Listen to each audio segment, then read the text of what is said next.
Good morning, good evening, hello.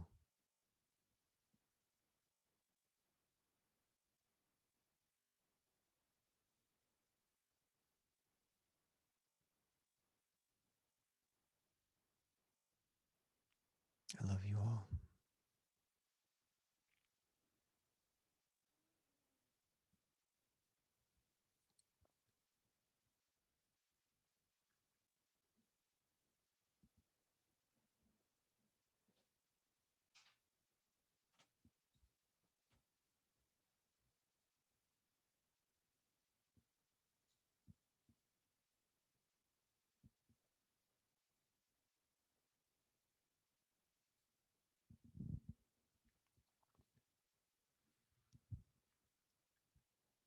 Let's all just relax together.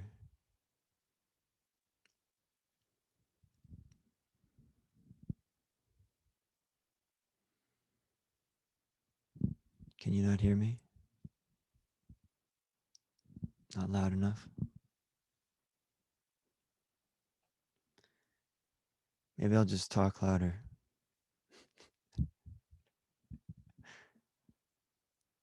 It might be less relaxing, but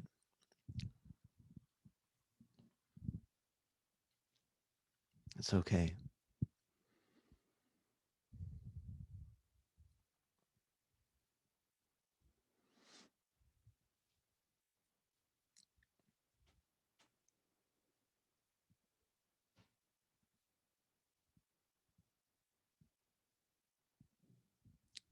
Just let go of the tension in your face, behind your eyes, in your cheeks, your jaw.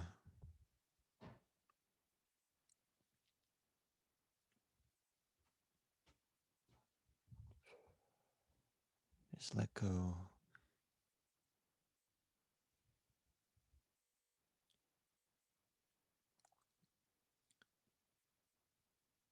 Let go of the regrets that you might have about things in your past, or the anxieties that you might have about things in your future.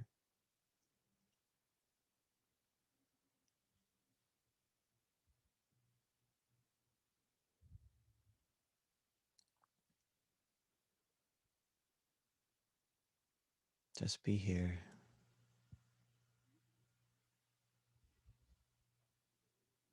in the sacred moment that we share.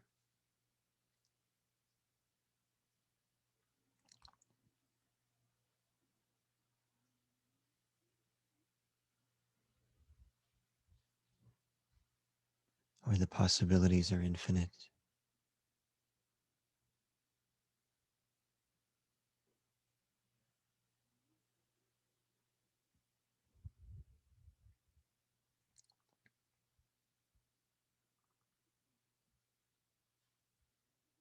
You don't have to wear a mask or pretend to be someone or something.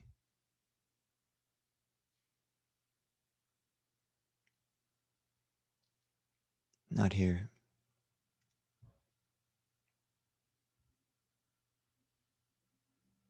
not anywhere, really.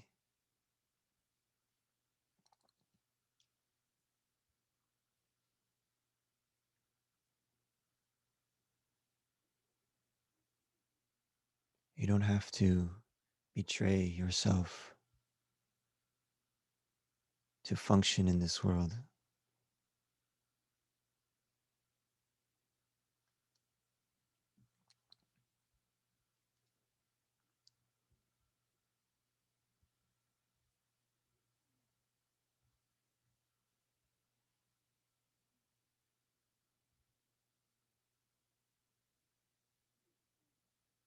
You don't have to leave yourself to fit in or to succeed.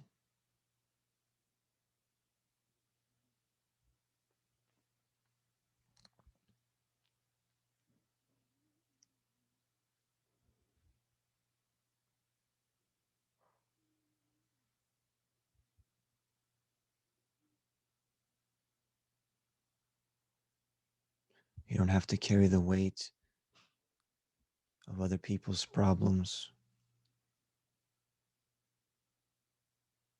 of the world's problems,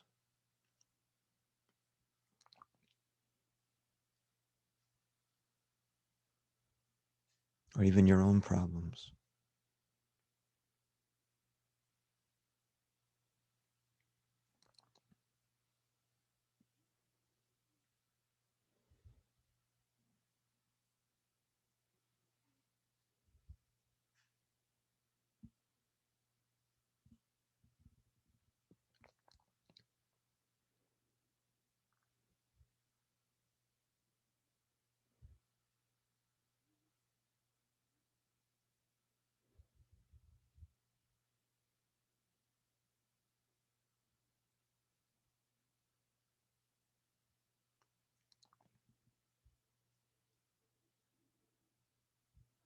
It's much easier to see things as they truly are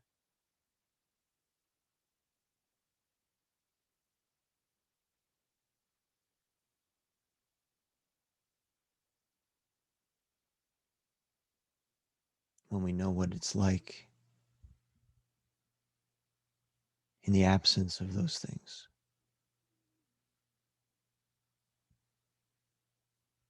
We know those things are not us. They're not permanent.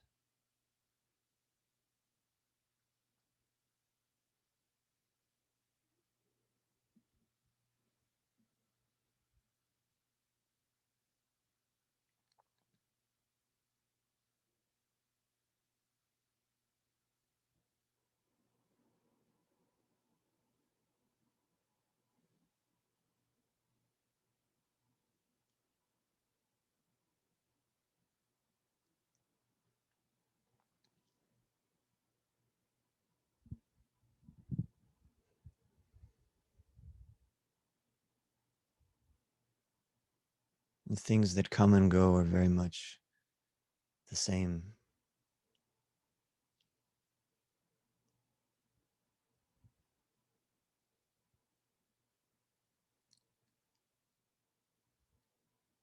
Once we see our mind for what it is,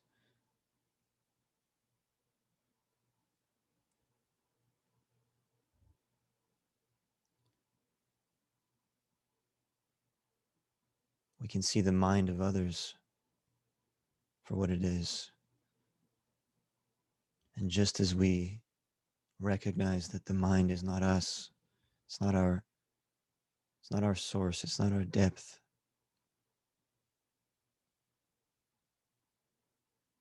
we recognize that in others too.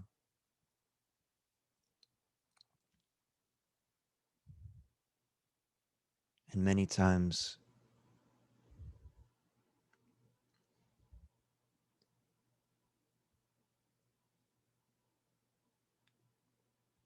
we speak directly to the heart, the soul of other people, regardless of what their mind is saying,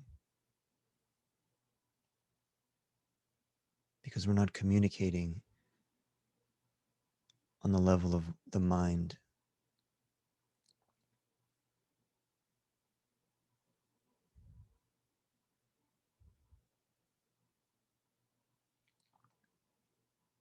And it's very hard to speak of this depth, this place within us. It's really not a place, it's a placeless place, or a spotless spot,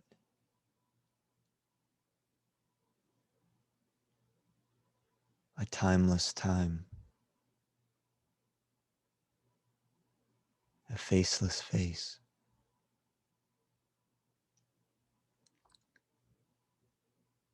and every other paradox you could possibly think of.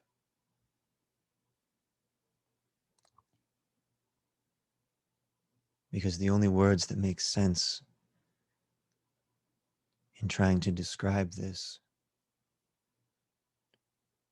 are words that cancel each other out and leave nothing or everything.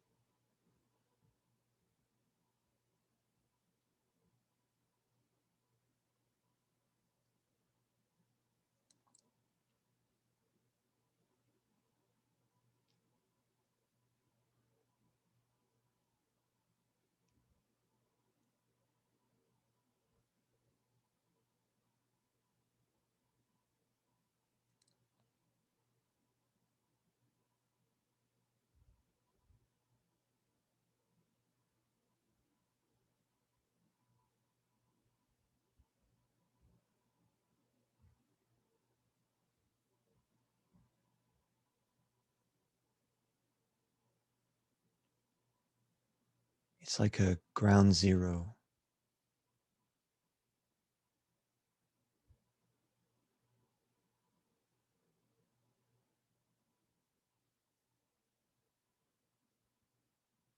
and everything else is built upon it. Everything else is reliant upon it, but it does not need anything to exist.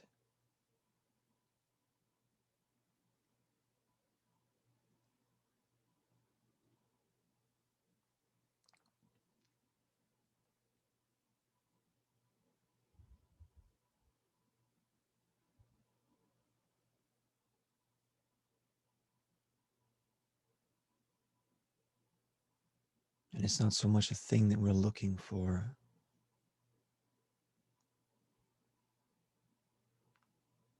but once again, it appears in the absence of other things.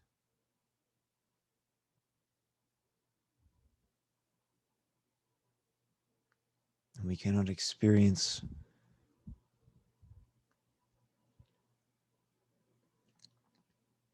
we cannot be it or know ourselves to be it until we let go.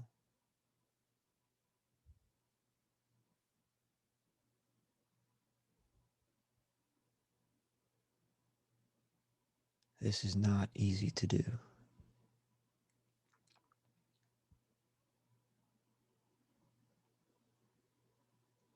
Let go.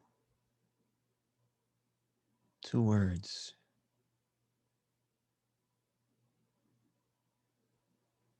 but very, very difficult.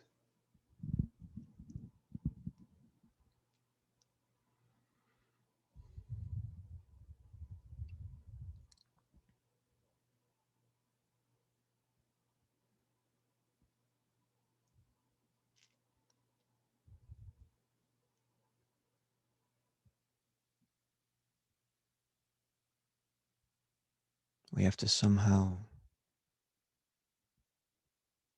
fool our mind who thinks it's the king, the queen, the boss. It doesn't like to lose.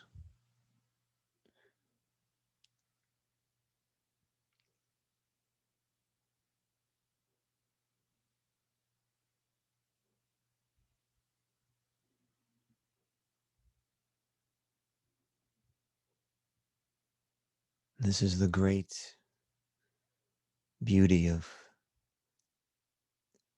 the divine.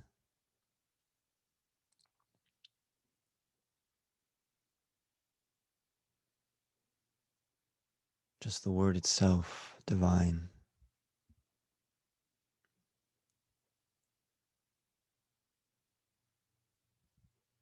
is something that the mind has to admit that it can't grasp.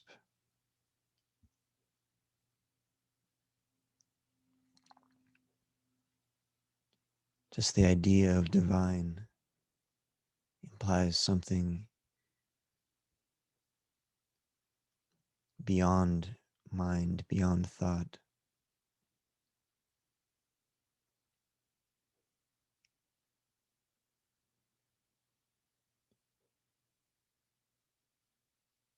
or more appropriately, before thought, before mind.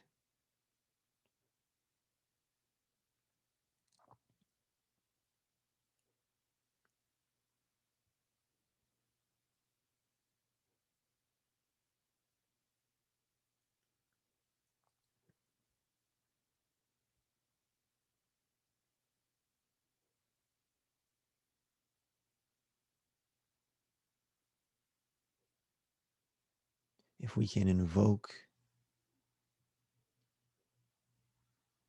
the divine presence into our lives,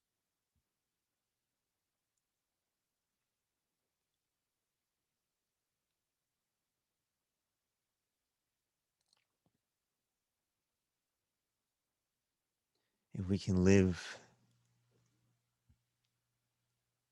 with that feeling of awe and beauty,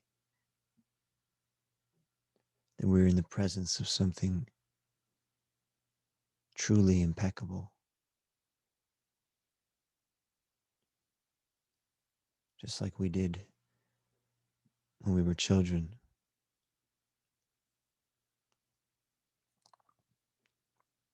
before we had all these words to describe things and define things, before we had all these emotional attachments to different words and objects.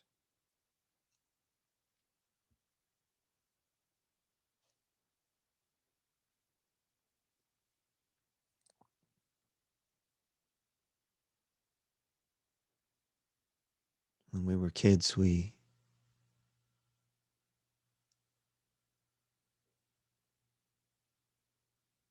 lived without our mind.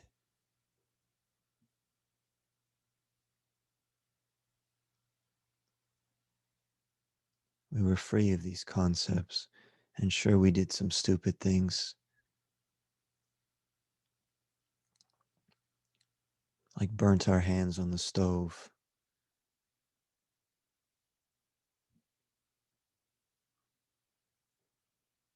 or ate dirt or bugs.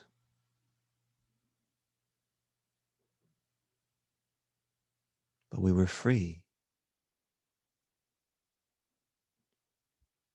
We were truly free.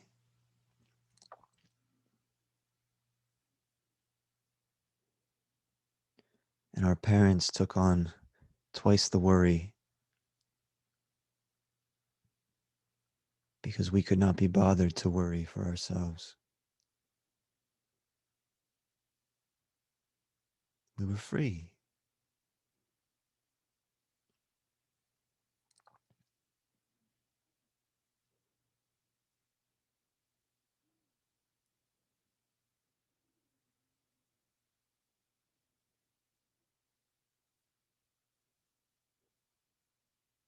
But it can be very overwhelming to the mind to be constantly awestruck, to be constantly curious and playful, and to move from one emotion to the next, one feeling to the next, so smoothly.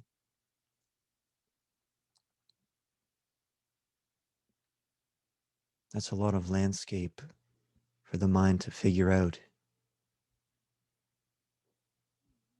So, what seems to occur with most people is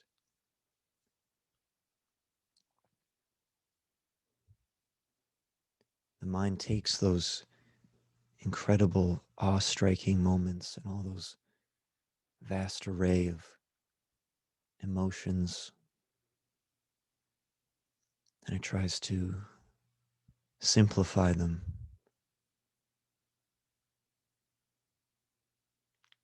tries to put them in a box, and it tries to hold them there in the same place.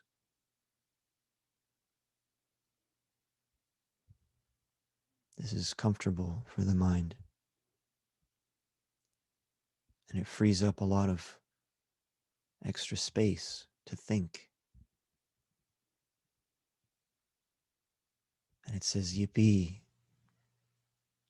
I'm a mind, I love to think.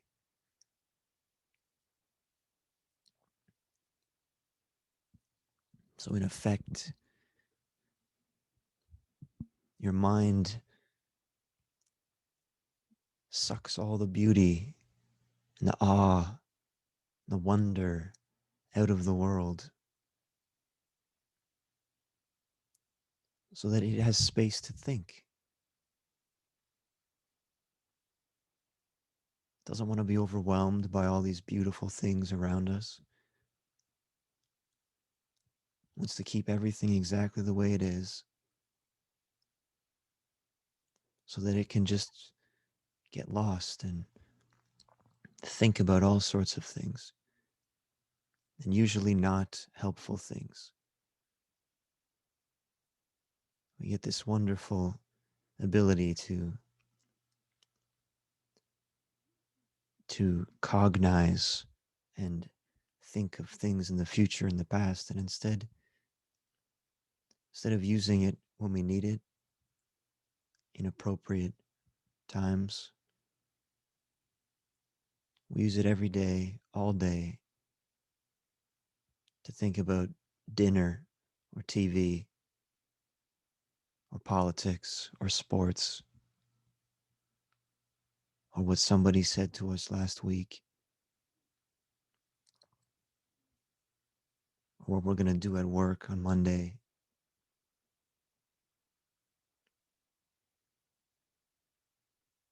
This is what we trade our freedom for. This is what we trade the beauty of the world for thoughts like this. No,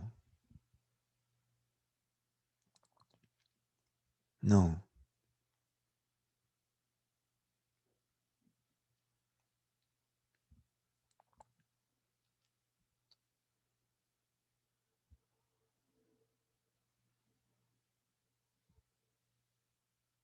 These must be stripped away.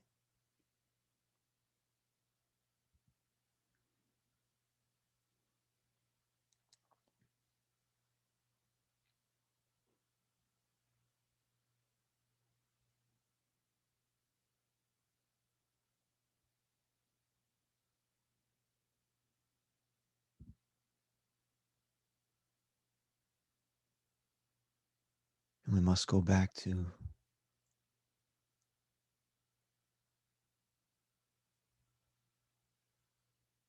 this freedom that we all know. We were all born with this freedom. We learned how to be imprisoned. And now it's time to unlearn.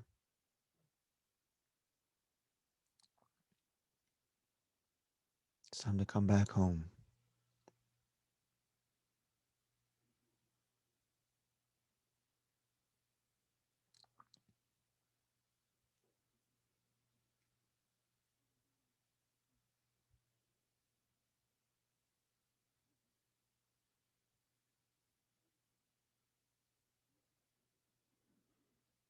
And this will almost definitely be terrifying.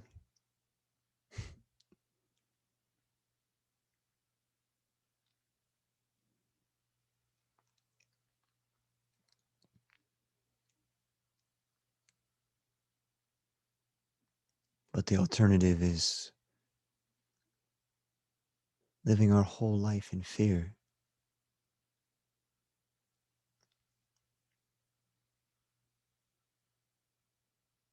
Not in fear of something dark and sinister,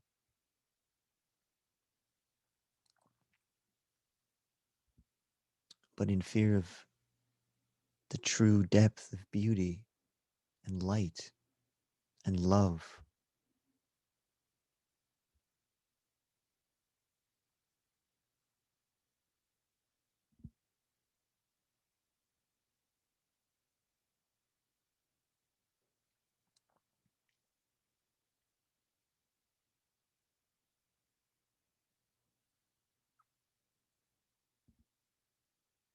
We get so accustomed to this little box that we've made in our mind,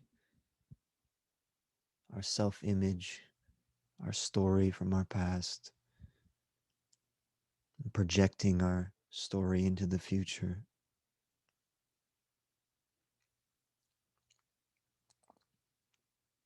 that it feels like we're losing ourselves when we begin to surrender it. Might even feel like we're dying.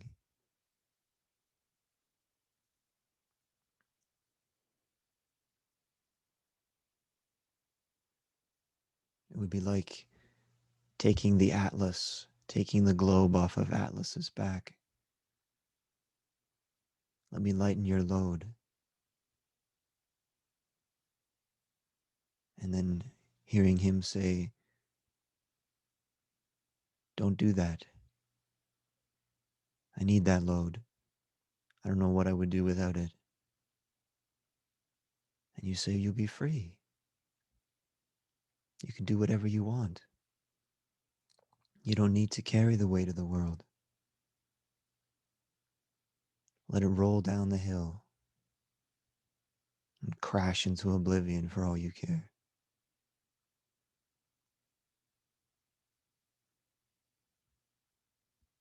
We aren't helping the world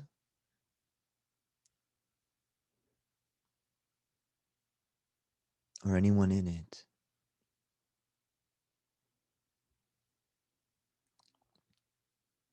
by worrying and feeling guilt or shame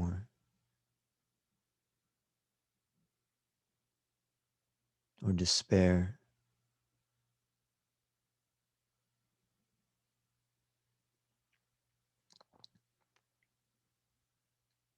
Free yourself from these burdens. You are the one who has placed them upon yourself, and you are the only one who can free yourself of them.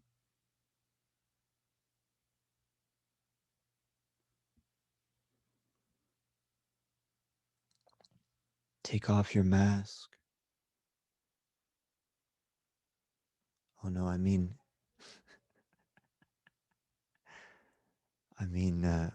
metaphorical mask.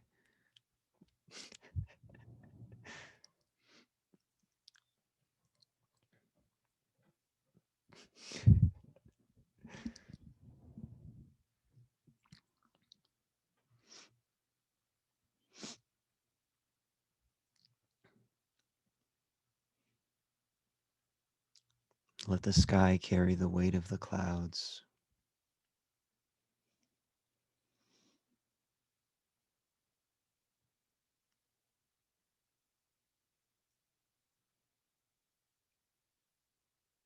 And come back home to ground zero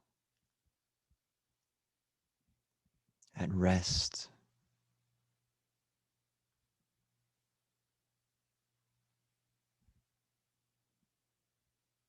And stay here.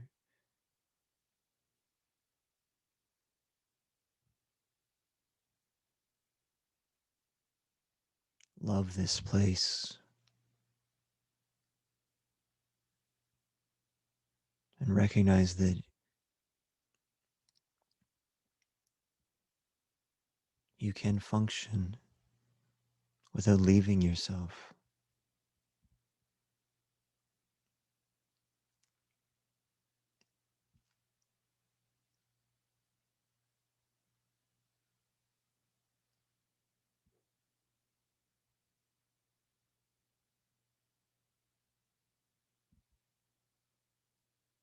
Let nothing convince you. Let no illusion of this world convince you to leave yourself or fear yourself or hate yourself.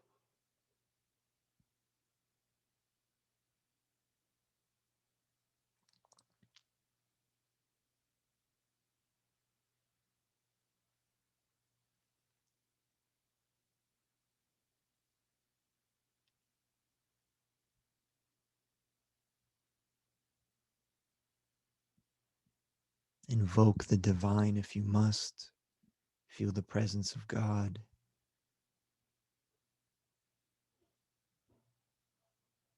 Feel the presence of love.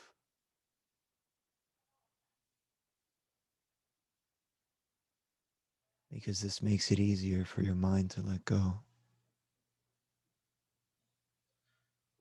When you develop trust or faith that there's something waiting to catch you.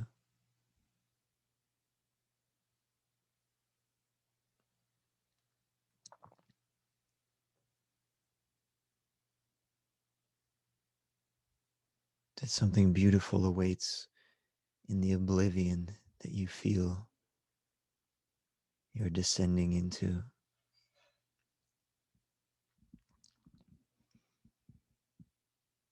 And from here,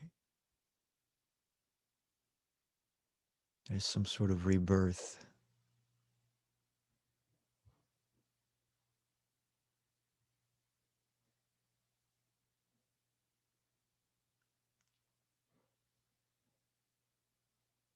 And you no longer live in fear of death because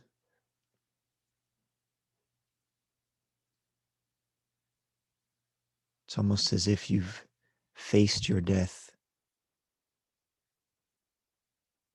during your life.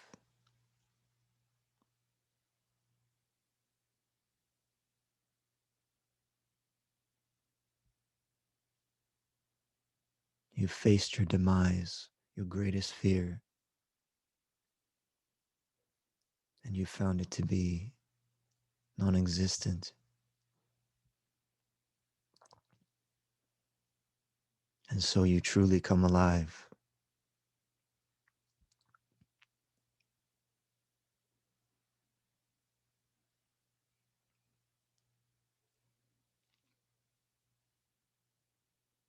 And nothing in this world seems a good enough excuse to abandon the joy or the love within you.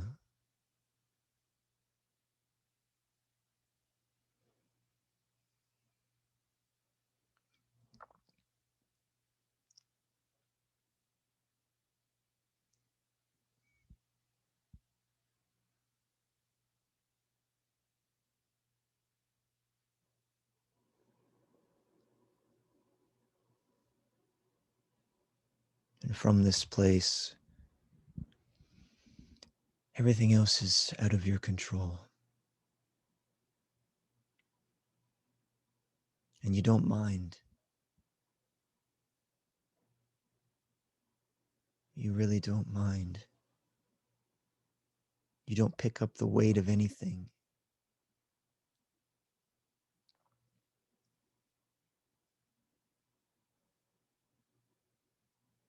Your burden has been given to the sky or the sea or God.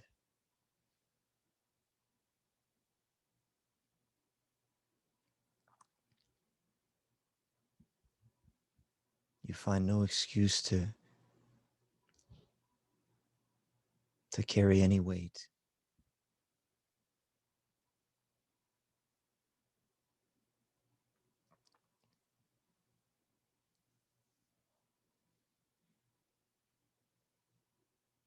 And your spiritual journey may continue,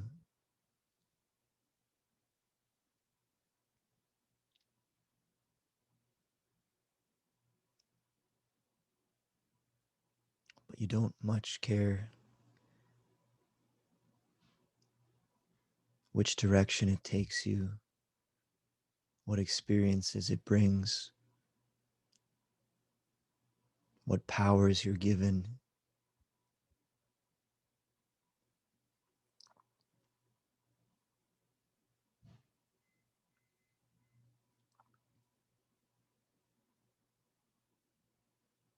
Because even though you're still human and you still feel human things,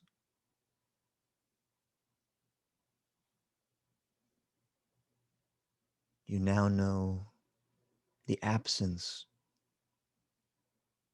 of your humanity.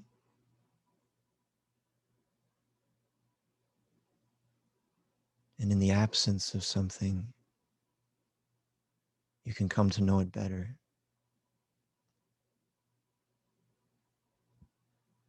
We know we are not that.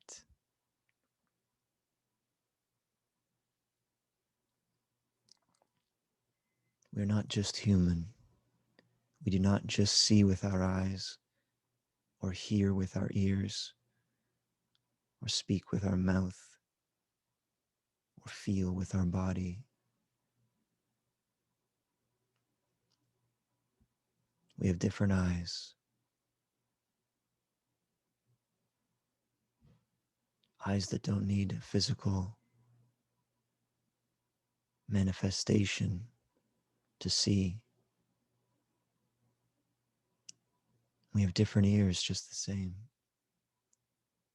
A different voice.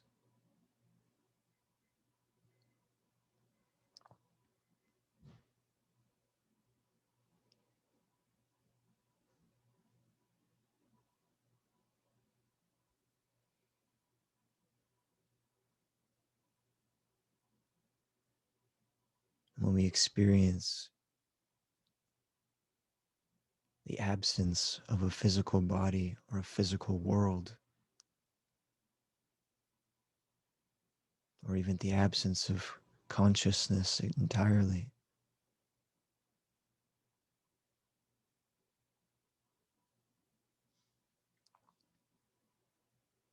even when we return to consciousness and unconsciousness, we return to our bodies.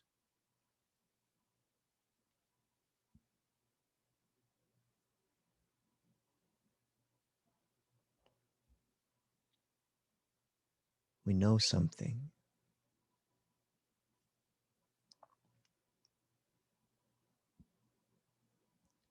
We know that we were, even before our body existed. And it feels like even before consciousness existed, we were. We just were. And there's no question. There's no paradox.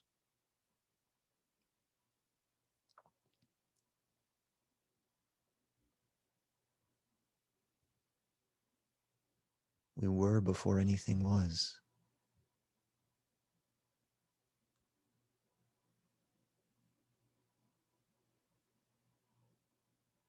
And we still are, while everything is.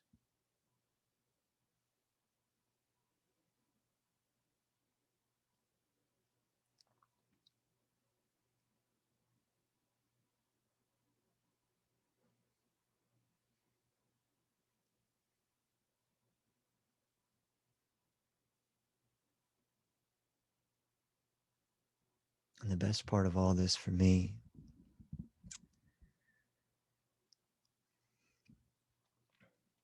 is that love doesn't feel contained to my body anymore, or my mind, or even the world.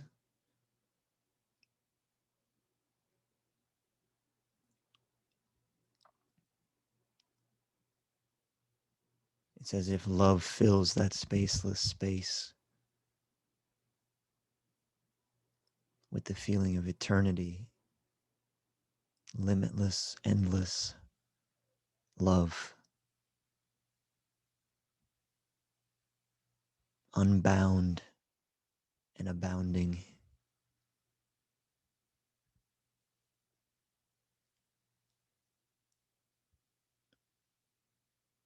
And I know I'm a human,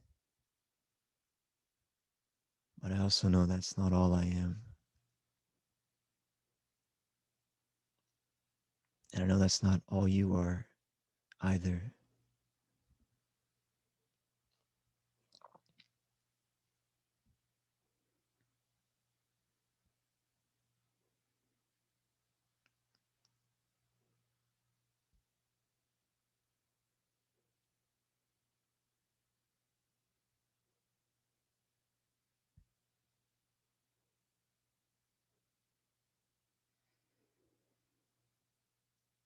Thank you for being with me here today.